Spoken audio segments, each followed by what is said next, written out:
تعارف وقف جگہ مشتمل 5 مرلہ برائے مسجد خاتم النبیین صلی اللہ علیہ وسلم، وینم کالونی، متصل اگو کی، سیالکوٹ۔ بسم اللہ الرحمن الرحیم والصلاۃ والسلام علی سید الانبیاء والمرسلین۔ یہ وینم کالونی میں جی ہم کھڑے ہیں۔ یہ جگہ ہے جی جو ہمارے یہ بزرگ بیچ میں درمیان میں کھڑے ہیں حافظ بھائی صاحب کے ساتھ اور حافظ عثمان صاحب کے درمیان میں جناب محترم محمد بوٹا صاحب، انہوں نے یہ جگہ جو ہے یہ 5 مرلے جگہ مسجد کے لیے وقف کی ہے الحمدللہ، اور اس کا نام مسجد خاتم النبیین صلی اللہ علیہ وآلہ وسلم رکھا ہے۔ یہ اس طرف مشرق کی طرف میں نے کیا ہے جی۔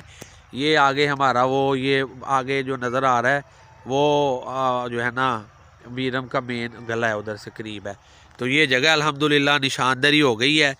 تو دوست صاحب خصوصی جو ہے نا وہ دعاؤں میں یاد رکھیں، اور وہ مسجد بھی جو ہے نا ہماری الحمدللہ محلہ شریف پورہ والی جو ہے اگو کی والی، وہ دوستوں نے اپنی مدد آپ کے تحت ابھی تک تعمیر کی ہے الحمدللہ۔ سب جو ہمارے علاقے کے ہیں یا ہمارے جو اسلام دعا والے دوست ہیں، ریلیٹیوز ہیں، سب شامل ہوئے ہیں۔ تو یہ نیکی کا کام ہے، انسان نے دنیا چھوڑ کے چلے جانا ہے، اور جو ہے وہ صدقہ جاری ہے، مسجد بہترین صدقہ جاری ہے۔ تو دعاؤں میں بھی یاد رکھیں، اگر کوئی دوست صاحب اس میں شرکت کرنا چاہے نیکی کے کام میں تو وہ ضرور کرے۔ اللہ تعالیٰ ان کے اس عمل کو قبول کرے، اور جو ہے نا ان کے والدین کے لیے، ان کے اعزاء و اقارب کے لیے، ان کے لیے، ہم سب کے لیے اللہ تعالیٰ اس کو صدقہ جاریہ بنائے۔ السلام علیکم ورحمۃ اللہ۔